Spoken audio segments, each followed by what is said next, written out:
Hallelujah. Good morning. सुबह के समय आप सभी का हम स्वागत करते हैं। एक बार फिर से आज की क्लास में हम आगे बढ़ेंगे और बढ़ते हुए देखेंगे निर्गमन 27 अध्याय वचन 1 से आगे। सब्जेक्ट आज का रहेगा होम बलि की वेदी कैसी बनाई जाए। होम बलि की वेदी कैसी बनाई जाए उसके विषय में परमेश्वर ने चर्चा की। चैनल को लाइक करें, सब्सक्राइब करें, शेयर करें ताकि बहुतेरे लोगों तक ये जो क्लास है वो पहुंच सके और बहुतेरे लोग उससे लाभ को प्राप्त कर सकें। पहले वचन से हम पढ़ना आरंभ करेंगे बड़े इत्मीनान से, बड़े आराम से। फिर वेदी को बबूल की लकड़ी की देखिए बबूल की लकड़ी बहुत बार इस्तेमाल की गई है और इसलिए भी क्योंकि बबूल की लकड़ी बहुतायत से पाई जाती थी और आज भी बहुतायत से पाई जाती है और बहुत सारे काम में आती है, वजन भी रहता है और बहुत सारे आकारों में उसको बनाया जा सकता है और बहुत खास वो लकड़ी होती है, काफ़ी मजबूत। तो वेदी को बबूल की लकड़ी से बनाना और कैसे बनाना, 5 हाथ लंबी और 5 हाथ चौड़ी बनवाना। 5 हाथ लंबी होनी चाहिए और 5 हाथ चौड़ी होनी चाहिए। वेदी चौकोर हो और उसकी ऊंचाई 3 हाथ की हो। वेदी जो है वो चौकोर मतलब 4 कोण वाला हो, चौकोर हो, है ना, गोल ना हो परंतु चौकोर हो, किसी और आकार का ना हो, चौकोर हो और उसकी ऊंचाई 3 हाथ की होनी चाहिए। उसकी ऊंचाई जो है वो 3 हाथ की हो। और इस प्रकार से वेदी के मापदंडों को बताएं, क्योंकि सबसे पहले घर जब बनाते हैं तो मेजरमेंट लेते हैं, है ना। सबसे पहले नापा जोखा किया जाता है और वही सबसे पहले इसने नाप बताया। अब उसमें मटेरियल बबूल की लकड़ी बता दी, नापा जोखा बता दिया कि कैसे उसको नापा जा सकता है ना। और आगे दूसरे पद में लिखा है और उसके चारों कोनों पर 4 सिंह बनवाना, वे उस समेत एक ही टुकड़े के हों। मतलब उन चारों के साथ एक ही टुकड़े के होने चाहिए, अलग नहीं। देखिए और एक बात मैंने देखी है, सब एक टुकड़े के हों, सब एक टुकड़े के हों, सब एक ही सोने के हों, सब चौके सोने के और एक ही कोई दो भाग से, एक ही भाग से वो बनाया जाए। यहाँ पे जो हम देख रहे हैं और बहुत बार ये देखने को आ रहा है परमेश्वर के वचन में कि एक ही टुकड़े से बनवाना। एक ही टुकड़े का मतलब क्या है? एक ही टुकड़े का मतलब वहां प्रदर्शित कर रहे हैं हमारी एकता को। मसीह अलग अलग नहीं, मसीह एक ही है, एक ही टुकड़े के हैं, एक ही लहू के हैं, एक ही पेड़ से जुड़े हुए हैं और वो यीशु मसीह है। हालेलुया। और उसको भी ये वेदी, ये होम बलि की वेदी और ये मेज और ये सारी चीजें, मंदिर का पर्दा, ये सब कुछ दर्शाती है हमारी एकता को। सबसे पहले अपने जीवन में एकता को रखना बहुत जरूरी है। एकता को रखें, एकता के साथ आगे बढ़ें। हालेलुया। भजन संहिता 118 का 27।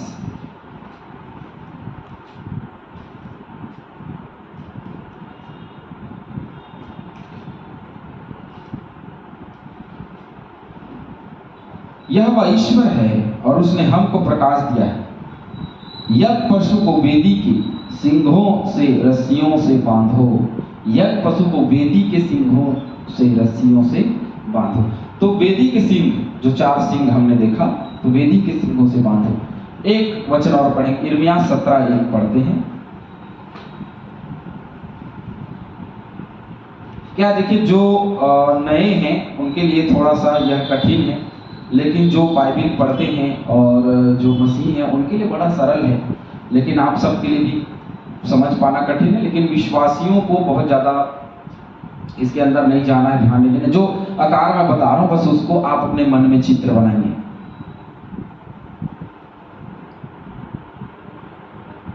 यिर्मयाह 17 का वचन है, यहूदा का पाप लोहे की टाकी और हीरे की नोक से लिखा हुआ है, वह उनके हृदय रूपी पटिया और उनकी वेदियों के सिंघों पर भी खुदा हुआ है ना। तो इनके जो पाप हैं वे वेदी के सिंघों के ऊपर लिखे हुए हैं। और कुछ वचन को आप सभी देख लेंगे, यहेजकेल 43:15, आमोस 3:14 और जकरिया 9:15। इन वचनों को आप पढ़ेंगे। और उसकी उठाने के पात्र, अब क्योंकि देखिए वेदी बन गया है ना, समेत एक टुकड़े के हों और उसे पीतल से मढ़वाना। अभी तक सोने की बात हो रही थी, अब पीतल से मढ़वाने की बात हो रही, क्योंकि वो सोने से मढ़वाया गया, क्योंकि महापवित्र स्थान है। और अब जबकि वेदी है जो पवित्र स्थान में है, उसको तो किससे मढ़वाना? पीतल से मढ़वाना। और उसकी राख उठाने के पात्र और फावड़ियां और कटोरे और कांटे, क्योंकि राख उठाना है तो कैसे उठाना है? उसके पात्र जैसे क्या है? फावड़िया अर्थात फावड़ा, है ना, जिसको छत्तीसगढ़ी में रापा बोलते हैं। और कटोरे, कटोरे हम जानते हैं कटोरा। और कांटे, कांटे जो कांटे जैसे होते हैं उसको उठाया जाए, कांटे जैसे से उठाया जाए उससे। और अंगीठियां बनवाना, उसका कुल सामान पीतल का बनवाना। अब इसका सब सारा जो सामान है वो पीतल से बनवाने की बात है कि सारा सामान पीतल से बनवाना। एक वचन पढ़ेंगे, यिर्मयाह 4:14।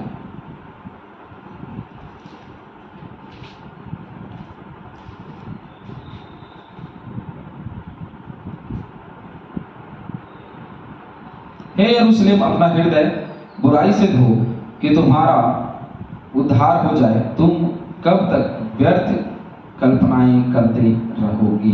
हे यरूशलेम, अपना हृदय बुराई से धो कि तुम्हारा उद्धार हो जाए। तुम कब तक व्यर्थ कल्पनाएं करते रहोगे? सॉरी, आप पढ़ेंगे यिर्मयाह 52:18।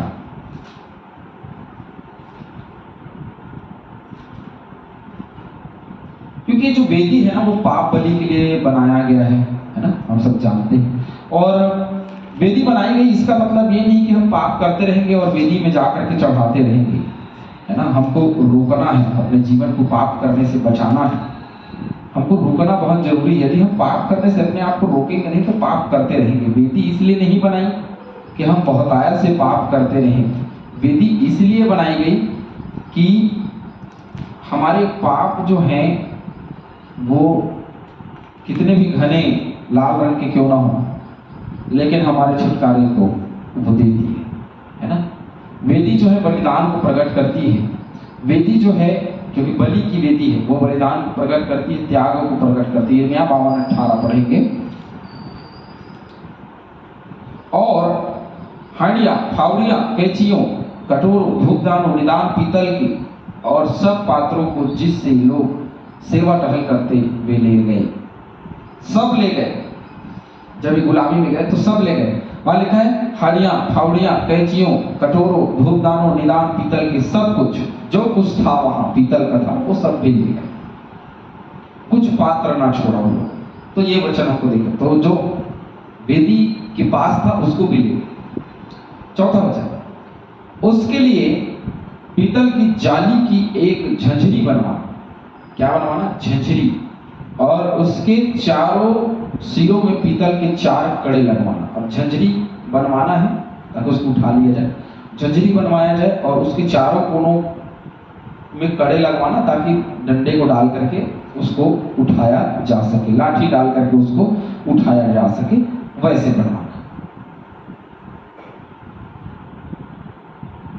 और उस झंझरी को वेदी के चारों ओर की कंगनी के नीचे ऐसे लगवाना कि वह वेदी की ऊंचाई के मध्य तक पहुंचे।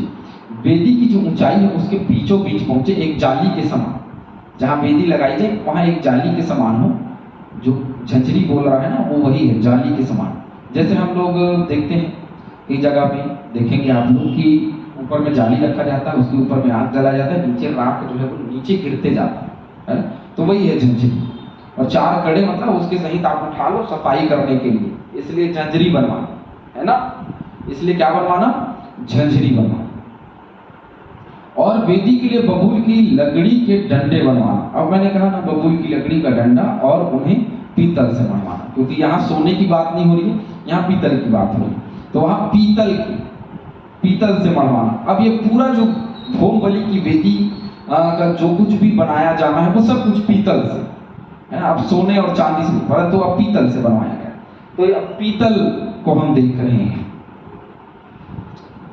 और डंडे कड़ों में डाले जाएं कि जब जब वेदी उठाई जाए तब वे उसके दोनों किनारों पर रहे।